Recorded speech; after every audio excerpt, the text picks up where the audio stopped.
దినవృత్తాంత గ్రంథాలు 32వ అధ్యాయము 30వ వచనాన్ని చదువుకొని ధ్యానం చేద్దాం. హిజ్కియా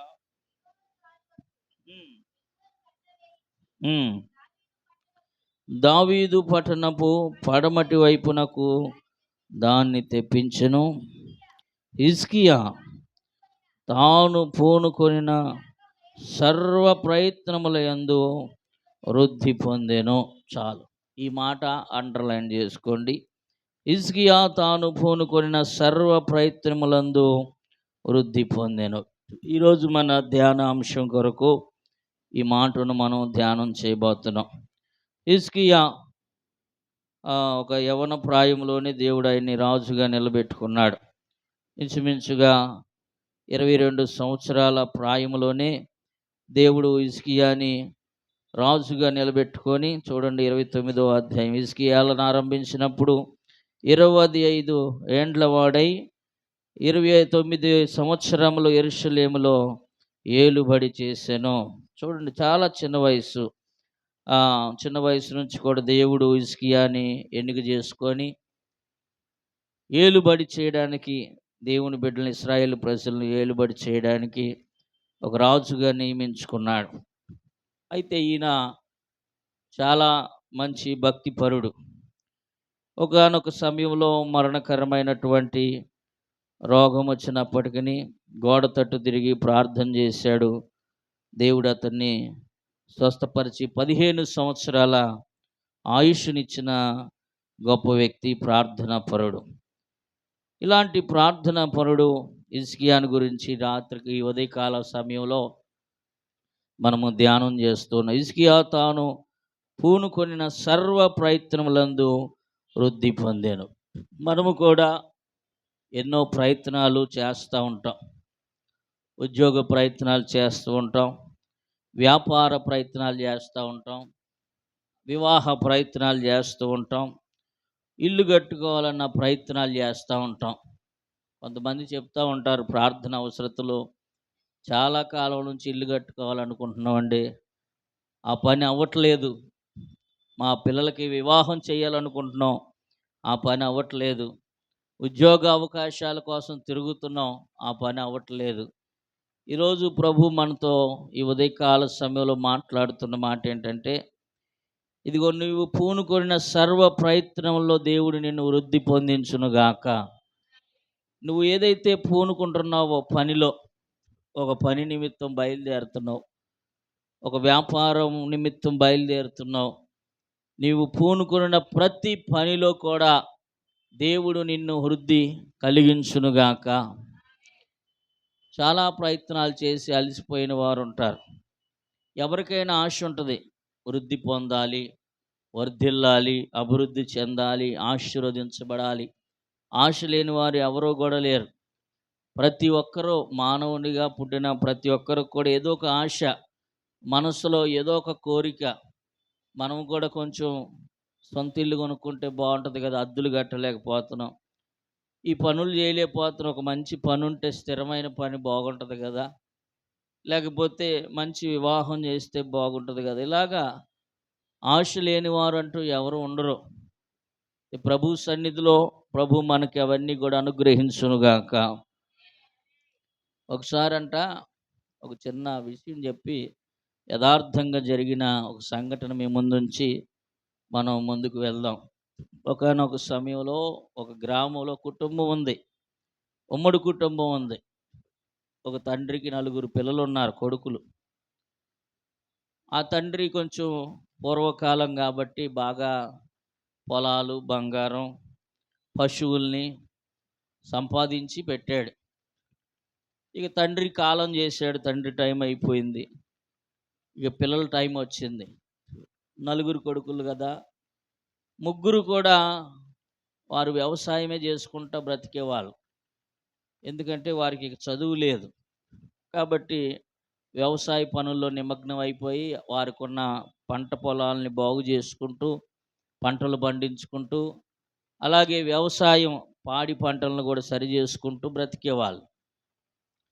చివరిగా నాలుగో కొడుకుని మాత్రం ముగ్గురు అన్నదమ్ముళ్ళు అనుకున్నారంట, అరే మనం అంటే ఎప్పుడు వ్యవసాయం చేసుకోవడమే మన పని, ఆడనన్నా చివరోడన్నా చదివిద్దాంరా బాబు జాగ్రత్తగా అని ముగ్గురు తమ జీవితాలని త్యాగం చేసి ఏం చేశారంటే బాగా చదివిచ్చారు. ఎంబీఏ వరకు చదివిచ్చారు. మాస్టర్ ఆఫ్ బిజినెస్ ఆ కోర్సు వరకు చదివించారు. మంచి బిజినెస్ మైండ్ వచ్చేటట్లుగా అతన్ని తర్ఫీదు చేశారు. అలాగ తర్ఫీదు చేసిన తర్వాత అతడు మంచిగా చదువుకున్నాడు. మంచి గోల్డ్ మెడల్ కూడా సంపాదించాడు కాలేజీలోనే. అలాగ వర్క్ చేశాడు. సరే తర్వాత అయిపోయింది, కోర్స్ అయిపోయిన తర్వాత ఇక ఉద్యోగాల ప్రయత్నాలు చేయటం ప్రారంభించాడు. మంచిగా ఎక్కడన్నా ఒక కంపెనీలో ఉద్యోగం కొరకు ప్రయత్నం చేస్తూ ఉంటే ఎక్కడ కూడా ఉద్యోగాలు రావట్లేదంట. ఎన్నో ప్రయత్నాలు చేశాడు, ఎన్నో ఇంటర్వ్యూలకు వెళ్ళాడు, ఎన్నో రెజ్యూమ్స్ ఇచ్చాడు. ఎక్కడ కూడా ఒక్క ఉద్యోగంలో కూడా సెలెక్ట్ చేసుకోవట్లా. చాలా బాధేసింది. ఏంటి మా కుటుంబం అంతా నా మీద ఆశ పెట్టుకొని మంచి చదువు చదివించారు ఎంబీఏ వరకు కూడా, నాకేం ఒక్క ఉద్యోగం కూడా రావట్లేదని చెప్పి డిప్రెషన్లోకి వెళ్ళిపోయాడు. మానసికంగా కృంగిపోయి తన గదిలోకి వెళ్ళిపోయి రోజు వేదన పడేవాడంట. అన్నం తినేవాడు కాదు, నిద్రపోయేవాడు కాదు, జుట్టు పెంచేసుకుంటున్నాడు, గెడ్డం పెంచేసుకుంటున్నాడు. చాలా డిప్రెషన్లోకి వెళ్ళిపోతుంటే ముగ్గురు అన్నలు చూశారు, వదులు చూశారు, ప్రేమ కలిగిన వాళ్ళు కదా, అరే తమ్ముడు నువ్వు అలా అయిపోవద్దురా బాబు, మేము ఉన్నావురా, నీకు ఇబ్బంది పడబాకు, పొలం అమ్మైనా నీకు ఎంతో కొంత డబ్బులు ఇస్తాం, నువ్వు వ్యాపారం చేసి కొంచెం డెవలప్ చేసుకో అని చెప్పారంట. సరే అన్నాడు.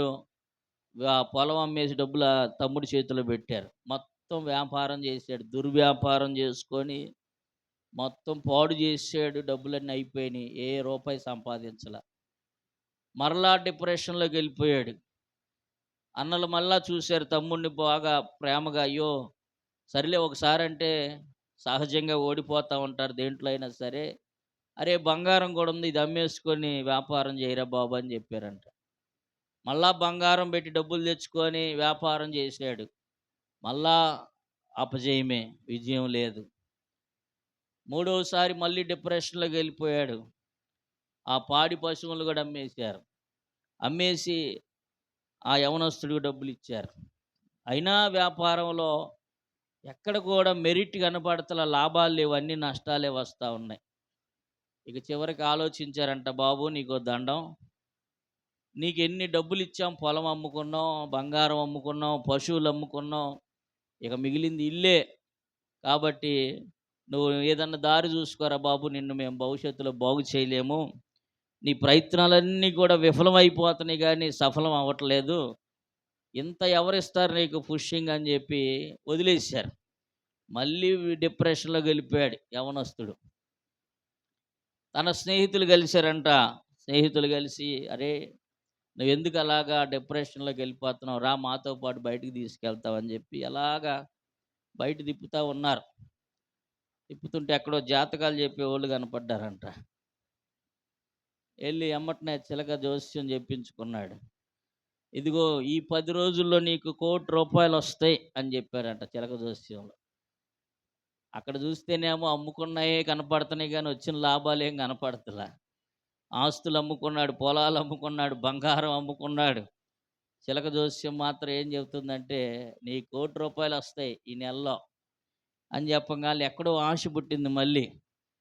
డబ్బులు వస్తాయి, ఇక మొదలైంది అయితే ప్రాసెస్ అనుకున్నాడు. తీరా ఎక్కడా ఆధారం కనపట్ల. ఇక కనపడేది ఏంటంటే ఇల్లు ఒకటి కనపడుతుంది.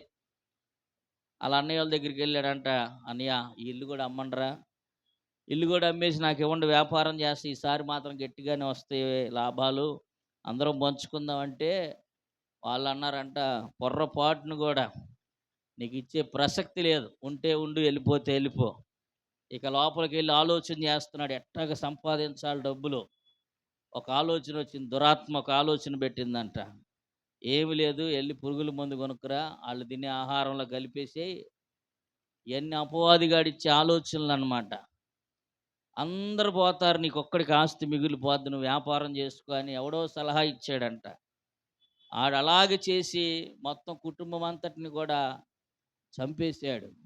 చూడండి, డబ్బు కోసం అభివృద్ధి చెందడానికి, వృద్ధి పొందడానికి ఎన్నో అడ్డదారులు తొక్కుతున్న రోజులివి. Praise the lord.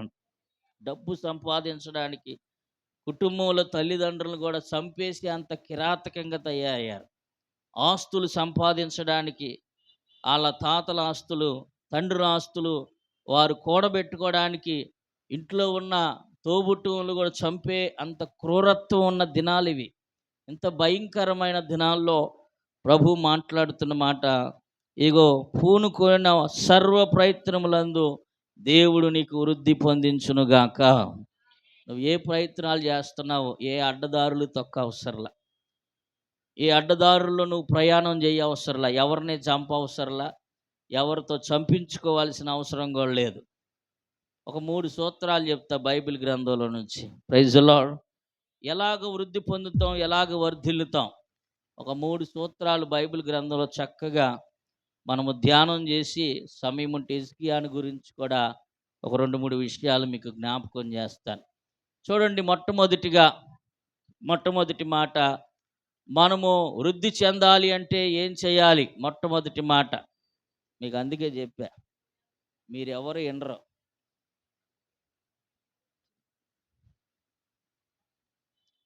నా యేసయ్యా నీ దివ్య సేవలో నా జీవితం పరిమళించెనే, నా జీవితం పరిమళించెనే. నా యేసయ్యా నీ దివ్య సేవలో నా జీవితం పరిమళించెనే, నా జీవితం పరిమళించెనే. హల్లెలూయా. నువ్వు చేయు సర్వ ప్రయత్నాలన్నిటిలో కూడా ప్రభు నిన్ను హిజ్కియా వలె వృద్ధి నొందించాలంటే మనము పాటించవలసిన ఒక 3 విషయాలు మీకు త్వరగా చెప్పి నేను ముగించేస్తాను. చూడండి, మొట్టమొదటి మాట, కీర్తన గ్రంథం 92వ కీర్తన 13వ వచనంలో, యెహోవా మందిరములో నాటబడిన వారై మన దేవుని ఆవరణములలో వారు వర్ధిల్లుతారంట. Praise the lord. మొదటి మాట దేవుని వాక్యం చెప్తుంది, నువ్వు వర్ధిల్లాలంటే ఎవరు వర్ధిల్లుతారు, ఎవరు సర్వ ప్రయత్నాల్లో వృద్ధి పొందుతారు, ఎవరు ఆశీర్వాదాలు కనులారా చూస్తారు అంటే, మొట్టమొదటి మాట ఇక్కడ బైబిల్ చెప్తుంది, ఎవరైతే దేవుని మందిరములో నాటబడతారో, ఎవరైతే దేవుని మందిరంలో నాటబడిన వారై ఆయన ఆవరణంలో ఉంటారో వారు వర్ధిల్లుతారంట. Praise the lord. దేవుని మందిరంలో నాటబడుట వలన వర్ధిల్లుతాం. దేవుని మందిరంలో నాటబడటం అంటే ఏంటి అని మనం ఆలోచన చేస్తే, స్థిరంగా దేవుని సన్నిధిలో ఉండటం, లేకపోతే దేవుని మందిరంతో అనుసంధానం కలిగి ఉండటం, దేవుని మందిరాన్ని విడువక ప్రేమించడం, శ్రమ వచ్చినప్పుడు, కష్టం వచ్చినప్పుడు, మధ్యలో ఆదివారమే కాకుండా ఎప్పుడైనా సరే నీకు బాధ అనిపించినప్పుడల్లా దేవుని మందిరానికి వచ్చి దేవుని సన్నిధిలో విడువక ప్రార్థన చేసుకోవటమే నాటబడుట. Praise the lord. నీకు ఎప్పుడు మందిరానికి వెళ్ళాలనిపించినప్పుడు, ఇవాళ ఆదివారం కాదు కదా, ఇవాళ బుధవారం కాదు కదా, శుక్రవారం కాదు కదా అనేం సంబంధం అవసరంలా, నీకు ఎప్పుడు ప్రార్థన చేసుకోవాలనిపిస్తే అప్పుడు దేవుని మందిరానికి వచ్చి దేవుని సన్నిధిలో నిత్యము ఎక్కువసేపు గడపటం, దేవుని సన్నిధిలో ఒక రోజు గడపటం 1000 దినముల కంటే శ్రేష్టం. ఒక రోజు గడపటం అంట 1000 రోజులు గడిపినట్టు. మనం ఒక రోజంతా గడిపితే దేవుడు ఎంత సంతోషిస్తాడో ఆయన పాదాలు పట్టుకుంటే. కాబట్టి ఈరోజు మనము వర్ధిల్లాలి, వృద్ధి చెందాలి, మనం చేసే ప్రతి పనిలో కూడా విజయాన్ని మనము చూడాలంటే మొట్టమొదటి మాట ఏంటంటే, నువ్వు దేవుని మందిరంలో నాటబడాలి, దేవుని మందిరంలో స్థిరంగా నాటబడాలి, దేవుని మందిరంలో బలంగా నాటబడాలి, మందిరముతో నీతో ఆప్యాయత అనుసంధానం కలిగి ఉండాలి. Praise the Lord. ఎందుకంటే నేటి క్రైస్తవ్యం ఎలాగుందంటే మందిరంలో నాటబడే అనుభవంలోకి ఇంకా రావట్లా చాలామంది. నాటబడితేనే ఒక మందిరంలో మనము స్థిరంగా నాటబడితేనే, ఒక చెట్టు ఎలాగ నాటబడితే అది వేర్లు భూమిలోకి చొచ్చుకొని పోయి ఆ యొక్క పైనున్నటువంటి ఆ కాండము ఆ కొమ్మలు విస్తరించి ఫలిస్తే ఫలాలు వస్తాయో, అలాగే ఒక మందిరము కూడా, దేవుని మందిరంలో కూడా నాటబడాలి స్థిరంగా. స్థిరంగా నాటబడుదుముగాక. నువ్వు వర్ధిల్లాలంటే స్థిరంగా నాటబడితేనే. కాబట్టి మనము నాటబడిన వారమై ఉండాలి. నేటి క్రైస్తవ్యం పరిస్థితి ఎలాగుందంటే మీకు చెప్తాను. మనందరికీ తెలిసిన ఒక విషయం. బైబిల్ గ్రంథంలో ఆదికాండంలో జరిగిన ఒక సందర్భాన్ని మీకు జ్ఞాపకం చేస్తా. నోవాహు ఓడను కట్టాడు. ఓడను కట్టిన తర్వాత జతలు జతలుగా పశువులనేమి పక్షులనేమి అన్నిటిని కూడా ఓడలోకి పంపించాడు. దేవుడు చెప్పాడు, అందరినీ పంపించయ్యా జతలు జతలుగా, వాటికి ట్రైనింగ్ కూడా ఇవ్వు, చక్కగా మంచి ఆహారం కూడా సిద్ధపరచు అని అన్నిటినీ ఆ ఓడలో సిద్ధపరిచేసాడు నోవాహు. పక్షులందరిని పిలిచాడు, జతలు జతలుగా వచ్చి నీ లోపల ఉన్నాయి. పశువులు కూడా జతలు జతలుగా వచ్చి నీ లోపల ఉన్నాయి. అన్ని జతలుగా ఉన్న సమయంలో ఇంచుమించుగా ఓడ ప్రయాణం 150 రోజులు వర్షం పడినట్లుగా బైబిల్లో మనం చూస్తాం. అంతకుముందు బిఫోర్గానే అన్నిటిని కూడా ఓడలోనికి దేవుడు పంపించేశాడు. ఆరిన నేల కనపడిన దాకా కూడా ఆ ఓడలోనే ఉన్నారు. ఇంచుమించుగా కొన్ని దినాలు, ఒక సంవత్సరం అనుకుందాం, ఒక ఉదాహరణగా ఒక సంవత్సరం పాటు ఓడలోనే పెట్టేశాడు దేవుడు. పెట్టిన తర్వాత వాళ్ళలో ఎన్నో విషయాలు చెప్పుంటాడు నోవాహు. పక్షులారా, మీరు ఇక నుంచి చాలా జాగ్రత్తగా ఉండండి. మీరు ఏర్పరచబడిన వారు, పరిశుద్ధపరచబడిన వారు, మంచి ఆహారమే తినాలి, మంచి నీళ్ళే తాగాలి, శుభ్రంగా ఉండాలి అన్నీ బోధించుంటాడు. కానీ ఒకరోజు ఏం జరిగిందంటే కాకిని బయటికి పంపించాడంట నోవాహు, కిటికీ తీసి. కాకి ఏం చేసిందంటే బయటికి వెళ్ళింది. దాని అలవాటు ఏంటి, ఎక్కడన్నా చచ్చిపోయిన శవాలు కనపడి అంటే వదిలిపెట్టదు. దాని బుద్ధి అదే. సంవత్సరం అంతా ట్రైనింగ్ ఇచ్చాడు నోవాహు, ఓడలో పెట్టి బయటికి పంపించాడు. ఆలస్యం. అది వెళ్ళిన వెంటనే దాని బుద్ధి మరలా ఏమైపోయిందంటే పాత బుద్ధి వచ్చేసింది. Praise the Lord. పాత బుద్ధి. కాకికి పాతది ఏ బుద్ధి ఉంటుందో, ఎక్కడ మాంసం కనపడితే, ఎక్కడ ఏది కనపడితే పొడుచుకొని తినేయటం, పిల్లల చేతుల్లో ఉన్న బిస్కెట్లు లాక్కొని తినేయటం, ఎక్కడన్నా ఎండేసినటువంటి వడియాలు తీసుకొని వెళ్ళిపోవటం, కొట్లో ఉన్న మాంసం మొక్కలు తీసుకొని వెళ్ళిపోవటం. దాని బుద్ధి అంతా ఎంతసేపు రోడ్ల మీద ఉన్నాయని ఎత్తుకొని పోవటమే. ఈ కాకిని వదిలిపెడితే ఏమైపోయిందంటే, ఎన్ని ట్రైనింగ్లు ఇచ్చినా, ఎలుకతోలు తెచ్చి ఎన్నాళ్ళు ఉతికినా నలిపేని అన్నట్టుగా నల్లకాకి ఏం చేసిందంటే బయటికి వెళ్ళి మళ్ళీ తిరిగి రాలేదంటే, ఎక్కడ తిరిగి ఎటు పోయింది. విశ్వాసులు కూడా ఏమైపోతుందంటే నేటి విశ్వాసాన్ని కోల్పోతూ ఉన్నారు. Praise the Lord. ఎన్ని ప్రసంగాలైన అన్నీ, ఎన్ని రోజులు ఉపవాస ప్రార్థన అయిన పెట్టినాయి, మీకేలే అవి మాకు కాదులే అన్నట్టుగా అయిపోతుంది విశ్వాస జీవితం. మనం సరి చేసుకోవాలి. నాటబడటం అంటే అదే. వాక్యాన్ని బట్టి మనం సరి చేసుకోవాలి. ఇన్ని రోజులు విన్నాం కదా, కాకి కొంచెమన్న బుద్ధి ఉందా? ఏ మాత్రం కూడా బుద్ధి లేదు. ఆ నల్ల కాకి తిరిగి తిరిగి తిరిగి ఊళ్ళన్నీ తిరిగి ఎటో చేరింది. కానీ తర్వాత పావురాన్ని కూడా విడిచిపెట్టాడు ఆయన. పావురాన్ని విడిచిపెట్టినప్పుడు ఏం చేసిందంటే వెళ్ళింది, బయటికి వెళ్ళి పరిస్థితి అంతా చూసిందంట. ఎక్కడ కూడా కాలు నిలపడానికి కూడా స్థలం లేదు. అర్థమైపోయింది పరిస్థితి. మరలా తిరిగి వచ్చి యజమానుడికి సాంకేతం తెలిపింది, అయ్యా బయట కాలు నిలపడానికి కూడా ఎక్కడ స్థలం లేదు అని చెప్పగానే ఆయన అర్థం చేసుకున్నాడు. మరలా కొన్ని దినములైన తర్వాత మళ్ళీ పంపించాడు.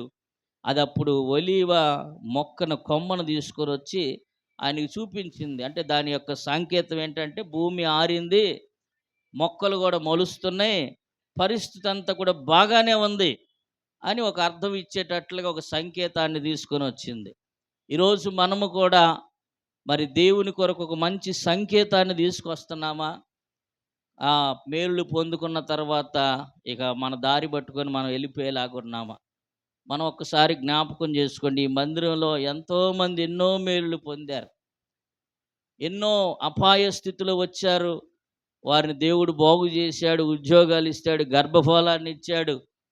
అన్నీ వదులుకొని మరలా కాకిలాగా వెళ్ళిపోయారు ఎవరి దారిన ఆళ్ళు. ఈరోజు నాటబడటం అంటే ఏంటంటే, స్థిరంగా నువ్వెక్కడ దేవుడు నిన్ను నీకు మేలులతో తృప్తిపరిచాడో ఆ మందిరములోనే స్థిరపడుదుముగాక. ఆ మందిరములోనే బలపడుదుముగాక. ఆ మందిరము నుంచే ప్రభువు రాకడలో ఆయన్ని కలుసుకుందుముగాక. అది నాటబడటం అంటే. Praise the lord. నాటబడే అనుభవంలోనికి మనల్ని దేవుడు నడిపించునుగాక. నువ్వు ఎప్పుడైతే స్థిరంగా నాటబడతావో అప్పుడు వర్ధిల్లుతావు. మొదటి మాట. రెండవదిగా మరొక మాటను కూడా మీకు జ్ఞాపకం చేస్తాను. చూడండి, బైబిల్ గ్రంథంలో నుంచి యెహోషువ గ్రంథం 1వ అధ్యాయము 8వ వచనాన్ని. యెహోషువతో దేవుడు చెప్తున్న మాటలు బలపరచడానికి ఒక చక్కటి మాట చెప్తున్నాడు. ఈ ధర్మశాస్త్ర గ్రంథమును నీవు బోధింపక తప్పిపోకూడదు. దానిలో వ్రాయబడిన వాటన్నిటి ప్రకారంగా చేయుటకు నీవు జాగ్రత్త పడినట్లు దివారాత్రములు దాన్ని ధ్యానించిన యెడల నీ మార్గములను వర్ధిల్లింప చేసుకొని చక్కగా ప్రవర్తించదవు. Praise the lord. యెహోషువతో మరి మోషే తర్వాత యెహోషువ నాయకుడయ్యాడు. యెహోషువ కొంచెం భయంగా, కంగారులో ఉన్నాడు. ఎందుకంటే ఇశ్రాయేలు ప్రజల గురించి ఆయనకు తెలుసు. సామాన్యమైన వారు కాదు. వారికి ఏ విషయంలో వారిని తృప్తిపరచలేం. ఇంతమంది జనాంగాన్ని ఎలాగ నేను నడిపించాలి? నాకు అనుభవం లేదు కదా అని ఆందోళన చెందుతున్న సమయంలో దేవుడు మాట్లాడుతున్నాడు. యెహోషువ, నువ్వేం భయపడబాకు. నిన్ను విడువను, నిన్ను ఎడబాయను. నిబ్బరము కలిగి ధైర్యముగా ఉండుము. వారికిచ్చేదనని నేను వారితో పితరులతో ప్రమాణము చేసిన ఈ దేశమును నిశ్చయముగా నీవు ఈ ప్రజల స్వాధీనము చేసెదవు. నువ్వేం భయపడబాకు. నిబ్బరము కలిగి ధైర్యంగా ఉండు. నేను నీ పక్షాన ఉన్నా, నీకు తోడుగా ఉన్నా.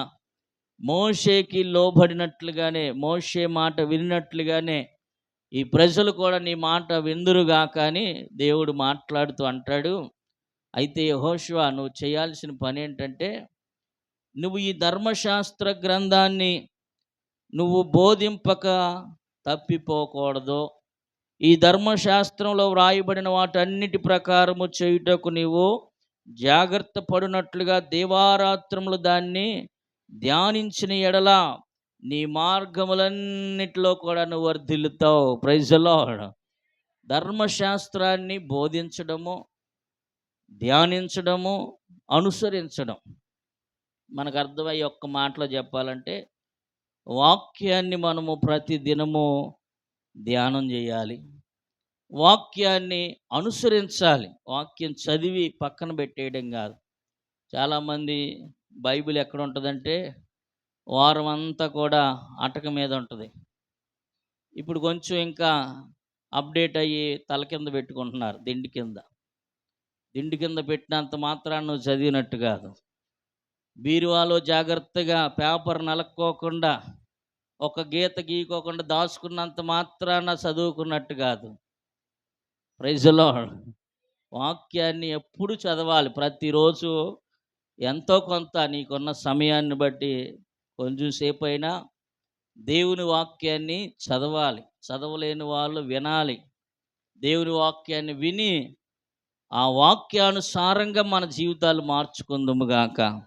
ఎప్పుడైతే వాక్యానుసారంగా మన జీవితాలు మార్చుకుంటామో, వాక్యం ఒక అర్థం లాంటిదంట. మన రూపురేఖలన్నీ కూడా తల చెగిరిపోయిందా, కళ్ళల్లో పూసుందా, ఎక్కడన్నా మచ్చలు ఉన్నాయా, ముఖం మీద ఎక్కడ ఘాట్లు ఉన్నాయి, ఇవన్నీ చూసుకోవడానికి మనం పొద్దున్నే లెగటమే. కొంతమంది ఏం చూస్తారంటే అద్దం చూసుకుంటారు. ఇంకొంతమంది ఏమో వాళ్ళ పిల్లల ముఖాలు చూసుకుంటారు. కలిసి వస్తుందని. Praise the Lord. కలిసి వస్తుందని అబ్బా! నల్ల పిల్ల అయినా అబ్బా! కాకి పిల్ల కాకికి ముద్దు అన్నట్టుగా నల్లదైన ఎంత బంగారమో, ఎంత బాగుంటదో అని జెప్పి చక్కగా ఆ పిల్లల మొఖాలు జూసుకునేవాళ్ళు ఉంటారు. అద్దంలో వారి మొఖాలు ఆళ్ళే జూసుకొని భయపడేవాళ్ళు గూడా ఉంటారు. ఆ! అలాగే ఇంకా ఇట్లా చేతులు అరిచేతులు చూసుకుంటారు. అరిచేతులు రేఖలు. ఈరోజు రేఖలు ఎలా ఉన్నాయో. కొంతమంది తెలివిగల క్రైస్తవులంట బైబిల్‌లో పుల్లబెట్టి తీసి ఏ అధ్యాయం వత్తే ఆ అధ్యాయం చదువుతారు. అదొక రకం భక్తి. ఇంకొంతమంది క్యాలెండర్‌లో ఈరోజు వాక్యం ఏంటని చూసుకొని అంతవరకు గడిపేసేవాళ్ళు. ఇంకొంతమంది ఇలాగ వాక్యాన్ని అక్కడక్కడ చదివి, అక్కడక్కడ ముక్కలు చదివి అలాగ వెళ్ళిపోవటం కాదు గానీ భక్తి జీవితం అంటే ప్రతిరోజు వాక్యాన్ని చదువుదురం గాక. ప్రతిరోజు వాక్యాన్ని చదవాలి, ధ్యానించాలి. అలాగే యెహోషువకు చెప్పినట్లుగా నీవు బోధింపక తప్పిపోకూడదు. బోధించడం అంటే కనీసం ఒక్కరికన్నా వాక్యాన్ని చెప్పాలి. సువార్త చెప్పడం అంటారు. Praise lord. రోజుకొకళ్ళకన్నా సువార్త మన వంతుగా మనం ఇదిగో ఈ మాటలు యేసయ్యని నమ్ముకోండయ్యా. నిన్నటి దినాన నిన్నో మొన్నో ఎప్పుడో నిన్నే అనుకుంటా. అటు ఏలూరు రోడ్లో వెళ్తా ఉన్నాం. ఏలూరు రోడ్లో వెళ్తా ఉన్నప్పుడు ఒకాయన సరిగ్గా గొణదల గుడి దగ్గర ఒక వాక్యాన్ని యేసుక్రీస్తు అందరికి ప్రభు అని చెప్పి ఒక బోర్డు పట్టుకొని అలాగే ఎండలో నుంచొని ఉన్నాడు. మేము వెళ్ళేటప్పుడు చూసా. మరలా ఒక అరగంటో గంటో అయ్యింది సమయం. మళ్ళా రిటర్న్ వచ్చేటప్పుడు చూసాం. అప్పటికి కూడా ఆయన అలాగే ఇలా రెండు చేతులు పట్టుకొనే ఉన్నాడు. ఆయన ఏం చేస్తున్నాడంటే ఆయన వంతుగా ఆయనకు తెలిసిన మాటలో సువార్తను ప్రకటిస్తున్నాడు. Praise the lord. ఆయన ఎర్రటి ఎండలో నడి రోడ్డు మీద ప్రకటిస్తున్నాడు.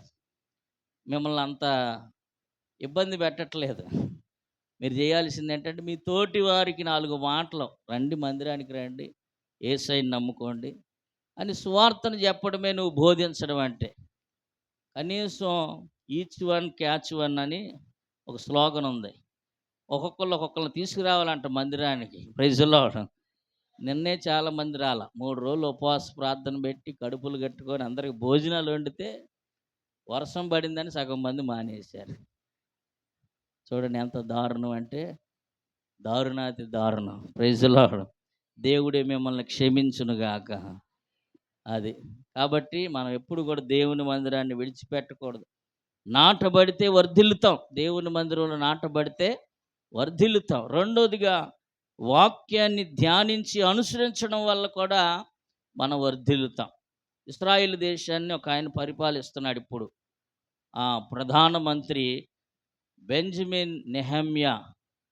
ఆయన ఒక యూదుడు.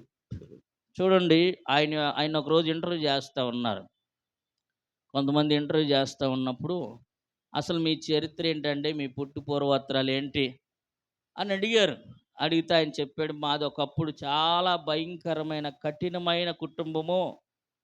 తినటానికి తిండి లేని పరిస్థితి, కట్టుకోవడానికి బట్టలు లేని పరిస్థితి, వీధులెమ్మట తిరుగుతూ చెత్త బాటిల్స్ చెత్తను ఏరుకునే కుటుంబం మాది. అలాంటి దీనస్థితి. అయితే మాకు ఉన్న మంచి అలవాటు ఏంటంటే మా కుటుంబం అంతా కూడా ఉదయమే ధర్మశాస్త్రాన్ని చదువుకుంటాం. సాయంకాలం కూడా ఒకసారి ధర్మశాస్త్రాన్ని చదువుకుంటాం, వాక్యాన్ని చదువుతాం. యూదులకు ఇవ్వబడింది ఏంటంటే పాత నిబంధన. ఆ పాత నిబంధన వారు ఏం చేస్తారంటే ప్రతిరోజు కూడా ఎవరినైనా కదిలించండి. ఇశ్రాయేలీయులు అన్న వారు ఎవరైనా సరే వారు ఖాళీగా నేను ఇజ్రాయేల్ 3 సార్లు వెళ్ళి 3 సార్లు చూసింది ఏంటంటే వాళ్ళు ఎవ్వరు కూడా మనతో మాట్లాడరు. నిజమైన యూదులు ఎవరు కూడా పక్కన వాళ్ళతో ఊసులు పెట్టుకోరు. ట్రైన్లు వెళ్ళేటప్పుడు కానీ, బస్సులు వెళ్ళేటప్పుడు కానీ ఎక్కడ కూడా ఊసులు పెట్టుకొని మాట్లాడుకున్నట్టు ఎక్కడ ఉండదు. వాళ్ళ దగ్గర బైబిల్ ఉంటుంది ఎప్పుడు కూడా చేతిలో. ట్రైన్ ఎక్కగానే వాళ్ళ సీట్లో వాళ్ళు కూర్చుంటారు. ఒక అధ్యాయం తీసి చదువుకుంటారు. ట్రైను దిగే స్టేజీ దాకా చదువుకుంటారు, దిగిపోతారు. బస్సులో అయినా అంతే. కొన్ని పవిత్ర స్థలాలు ఉంటాయి, పరిశుద్ధుల యొక్క సమాధులు. అక్కడ కూడా వారు ఉంటారు. వారు అక్కడ కూడా ఏం చేస్తారంటే చదువుకుంటూనే ఉంటారు. వాళ్ళు నిత్యము వాళ్ళు అంతగా ప్రపంచంలోనే వారు ఒక నెంబర్ 1 స్థాయిలో ఉన్నారు. యూదులంటే ఇప్పుడు ఇజ్రాయెల్ దేశం అంటే మారు మోగిపోతుంది. ఏదైనా కనుక్కునేవాడు లైట్ కనుక్కున్న, ఫ్యాన్ కనుక్కున్న, సైకిల్ కనుక్కున్న, గుండు సూది కనుక్కున్న, కంప్యూటర్ కనుక్కున్న, విమానాలు కనుక్కున్న, వాటిలో కంపల్సరీగా యూదుడు ఉంటాడు. Praise Lord. అన్నిట్లో అంత ప్రథమ స్థానంలో దేవుడు ప్రపంచంలోనే మొదటి స్థానంలో ఉంచాడు వాళ్ళని. అది చాలా చిన్న దేశమే, మన కృష్ణా జిల్లా అంత ఉంటుంది.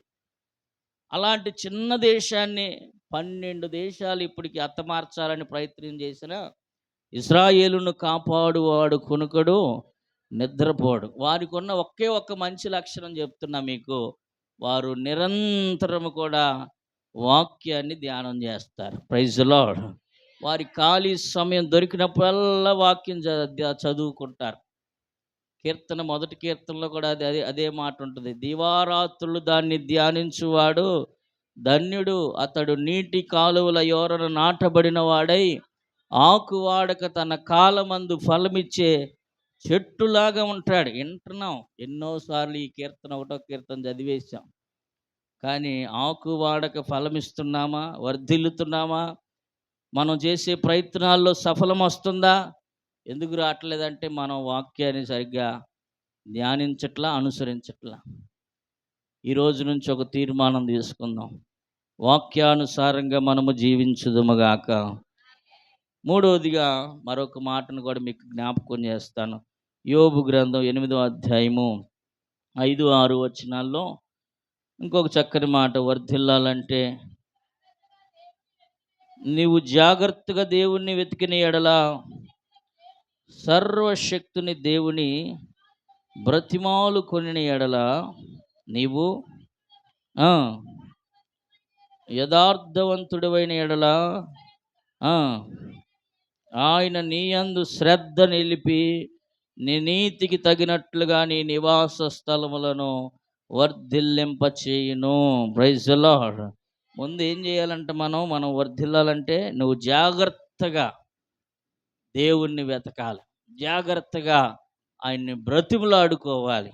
ప్రతిరోజు కూడా ఆ సర్వశక్తుడైన దేవుణ్ణి మనము బ్రతిమాలుకోవాలి. నీవు పవిత్రుడివై యథార్థవంతుడైన ఎడల నిశ్చయముగా ఆయన నీ యందు శ్రద్ధ చూపిస్తాడంట. మనం ఎప్పుడైతే ఆయన్ని బ్రతిమలాడుకుంటామో, ఉదయకాల ప్రార్థన దేని కొరకంటే, అయ్యా ఈరోజంతా కాపాడయ్యా, ఈరోజు ఉదయం మొదలుకొని సాయంకాలం మరలా మేము గృహాలకు చేరేంత వరకు మా ప్రయాసలు ముగించుకొని మమ్మల్ని కాపాడు ప్రభువా, పాదములకు రాయి తగులకోకుండా ఎత్తి పట్టుకుంటావని వాగ్దానం చేసావు కదని ఇలా వాగ్దానాలు ఎత్తిపట్టి ఉదయకాలం ప్రార్థన చేసుకుంటే అదే బ్రతిమలాడుకోవడం. Praise the lord.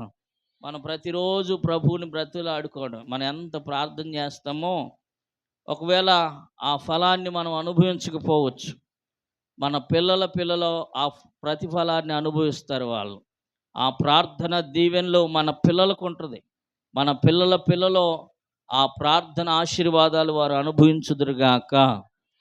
చూడండి, మూడోదిగా ఇక్కడ మనం జ్ఞాపకం చేసుకున్న వర్ధిల్లాలంటే ఆయన కనుదృష్టి మన మీద నిలపాలన్నా మనం ప్రతిరోజు కూడా ఏం చేయాలి? జాగ్రత్తగా దేవుణ్ణి వెతకాలి. వెతకటమే కాదు, బ్రతిమలాడుకోవాలంట. బ్రతిమలాడుకోవాలి. మనుషుల్ని బ్రతిమలాడుకోవటం వల్ల ఉపయోగమే లేదు. దేవుని పాదాలు పట్టుకోవడం వల్ల ప్రయోజనం ఉంటుంది. మనుషుల వైపు చూడడం వల్ల ఏ ప్రయోజనం ఉండదు పోవచ్చు, కానీ దేవుని వైపు చూస్తే ఆయన ముఖ దర్శనాన్ని మనం చూడగలుగుతాం. Praise the lord. అరుణోదయం ఆయన ముఖ దర్శనంతో మనం ప్రారంభిస్తే ఆ రోజంతా మహిమకరంగా జరిగిద్ది. Praise the Lord. ఆ రోజంతా ఎక్కడికి వెళ్ళినా సఫలమే జరిగిద్ది. ఎక్కడికి వెళ్ళినా ఆ ప్రయత్నం విజయవంతంగా ముగించుకొని వస్తాం. ప్రార్థన లేకోకుండా ఏదైనా పని మీద బయటికి వెళ్ళినా నిరాశతోనే, కన్నీటితోనే, వేదనతోనే రావచ్చు. ఆయన్ని బ్రతిమలాడుకొని బయటికి వెళ్ళామనుకోండి, గొప్ప విజయంతో తిరిగి వస్తాం. Praise the Lord. కాబట్టి ఈరోజు 3 విషయాలు మనం చేసే ప్రయత్నాలు. హిజ్కియాను గురించి, తాను పూనుకొనిన సర్వ ప్రయత్నములలో వృద్ధి నొందెను. ఆయన వృద్ధి నొందడానికి ఒక బలమైన 3 కారణాలు, 3 సూత్రాలు అనుకుందాం. మొదటిగా, సంఘములో, మందిరములో నాటబడిన వారుగా ఉండాలి. రెండవదిగా ప్రభు ధర్మశాస్త్రాన్ని ధ్యానించాలి, దాన్ని అనుసరించి నడుచుకోవాలి.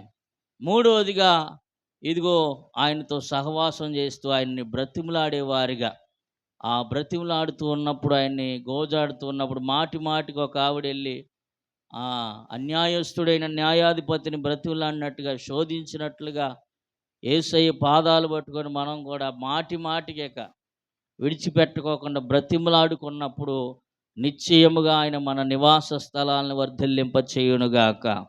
హిజ్కియా జీవితంలో నుంచి కూడా ఒక 2 మాటలు మీకు జ్ఞాపకం చేస్తాను. ఎందుకంటే ఇప్పటి వరకు బయట నుంచి మనం ఒక 2, 3 ఉదాహరణలు తీసుకున్నాం. హిజ్కియా జీవితంలో కూడా ఒక 2, 3 విషయాలు మీకు జ్ఞాపకం చేస్తా. చూడండి, 2వ దినవృత్తాంత గ్రంథాలు 29వ అధ్యాయము 2వ వచనాన్ని.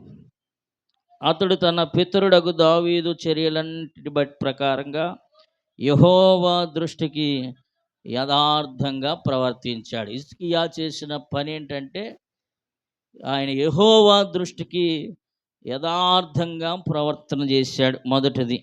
రెండవదిగా 5వ వచనాన్ని కూడా చదువుదాం. లేవీయులారా, నా మాట ఆలకించండి. ఇప్పుడు మిమ్మల్ని మీరు ప్రతిష్ఠించుకొని మీ పితరుల దేవుడైన యెహోవా మందిరమును ప్రతిష్ఠించి పరిశుద్ధ స్థలములో నుండి నిషిద్ధ వస్తువులను అన్నిటినీ బయటకు తీసుకొని పోవుడి. ఆయన చెప్పిన రెండో మాట ఏంటంటే, పరిశుద్ధ స్థలములో నుంచి నిషిద్ధమైన వస్తువులు తీసివేయాలి. మన దేహము దేవునికి ఆలయమై ఉన్నది. ఇప్పుడు మన దేహంలో నిషిద్ధమైనవి, అపవిత్రమైనది, అసహ్యమైనవి ఏమన్నా ఉన్నప్పుడు దేవుడు మన పక్షాన్ని నిలబడ్డు. మనలో ఉన్నటువంటి నిషిద్ధమైనటువంటి ఆ యొక్క కార్యాలు, క్రియలు, ఆలోచనలు, తలంపులు ఎప్పుడైతే బయట పారవేస్తామో నిశ్చయముగా మన కుటుంబాలు వర్ధిల్లుతాయి. Praise the lord. హిజ్కియా చేసిన పని అదే. అతడు ప్రతిష్ఠించుకోమంటున్నాడు. ముందు మీరు దేవునికి మిమ్మల్ని మీరు సజీవ యాగంగా ప్రతిష్ఠించుకోండి. మీలో ఉన్నటువంటి నిషిద్ధమైన వాటన్నిటిని తీసివేయండి. అలా తీసివేయటం ద్వారా మనం ఆశీర్వదించబడతాం. యథార్థంగా ప్రవర్తించడం ద్వారా ఆశీర్వదించబడతాం. 20వ వచనాన్ని కూడా ఒకసారి చదవండి. అదే అధ్యాయం 20వ వచనంలో, అప్పుడు రాజైన హిజ్కియా పెందల కాడ లేచి పట్టణపు అధికారులను సమకూర్చుకొని యెహోవా మందిరానికి వెళ్తున్నాడంట. ఏం చేస్తున్నాడు? ప్రతిరోజు అతని యొక్క దినచర్య అనుకుందాం. అందరినీ పెద్దలను పోగు చేసుకుంటున్నాడు. అందరిని సమకూర్చుకుంటున్నాడు. అధికారులందరినీ, పదండి వేకువజామునే లేచి ఏం చేస్తున్నాడంటే, దేవుని మందిరానికి వెళ్దాం పదండి అని వారందరినీ పోగు చేసుకొని తీసుకొని వెళ్తున్నాడు. Praise the Lord. మనము కూడా అలాగ ఉదయకాలమే ప్రభు పాదాలు పట్టుకునే అనుభవంలోనికి మనము మార్చబడుదుముగాక. మనమే కాదు, మన తోటి వారిని కూడా పురుగొల్పి అందరం కూడా ప్రభు సన్నిధిలో ఉదయాన్నే గడపడానికి ప్రతి ఉదయమున ఆయన కృపతో మనల్ని నింపబోతున్నాడు. Praise the lord. ఇంకొక మాట చివరిగా మీకు జ్ఞాపకం చేస్తాను. 31 చివరి వచనంలో, తన దేవుని ఆజ్ఞ ఇచ్చుటకై దేవుని మందిర సేవ విషయమందేమి, ధర్మశాస్త్ర విషయమందేమి, ధర్మమంతటి విషయమందేమి తాను ఆరంభించిన ప్రతి పని అతడు హృదయపూర్వకంగా జరిగించి వర్ధిల్లెను. చూడండి, హిజ్కియా జీవితంలో ఆయన అన్నిటిలో వర్ధిల్లటానికి బలమైన కారణాలు. యథార్థంగా ప్రవర్తించాడంట. అక్కడ దేవుని యొక్క ఆలయంలో ఉన్న నిషిద్ధమైన వస్తువులన్నీ తీసివేశాడు. అంత మాత్రమే కాదు, పెందల కాడిని లేచి అధికారులను సమకూర్చుకొని దేవుని మందిరానికి వెళ్ళి ప్రార్థన చేసుకున్నాడు. 4వదిగా, తనకు అప్పగించిన ప్రతి పనిలో కూడా హృదయపూర్వకంగా పనిచేశాడంట. Praise the lord. ఏ పని అప్పగించిన దేవుని మందిరంలో హృదయపూర్వకంగా స్వీకరించాలి. ఏ పనైనా సరే హృదయపూర్వకంగా మనం ఎప్పుడైతే చేస్తామో నిశ్చయముగా హిజ్కియాని ఆశీర్వదించిన దేవుడు, హిజ్కియాని అన్నిటి విషయాల్లో సర్వ ప్రయత్నాల్లో వర్ధిల్లింప చేసిన దేవుడు, సర్వ ప్రయత్నాల్లో వృద్ధి చేసిన దేవుడు ఈ ఉదయకాలం నీ కుటుంబాన్ని కూడా ఆయన ఆశీర్వదించబోతున్నాడు. మరి నిశ్చయముగా మనం దేవుని సన్నిధిలో నాటబడిన వారుగా ధర్మశాస్త్రాన్ని అనుసరిస్తూ, చదువుతూ, ధ్యానం చేస్తూ, ప్రకటన చేస్తూ, అదే రీతిగా 3వదిగా మనం ఆయన్ని బ్రతిమలాడుకుంటూ హిజ్కియా వలె మనము కూడా యథార్థంగా జీవించినట్లయితే నిశ్చయముగా ఆయన అన్ని విషయాల్లో దేవుడు మనల్ని వృద్ధిపరచునుగాక. ఆమేన్. దేవుడి వాగ్దానాలు ఈ వాక్యం మన వెనుకల్లో ఫలింపచేసి దీవించి ఆశీర్వదించునుగాక. ఆమేన్. అందరం లేచి నిలబడదాం. విన్న వాక్యము దేవుడు మన హృదయం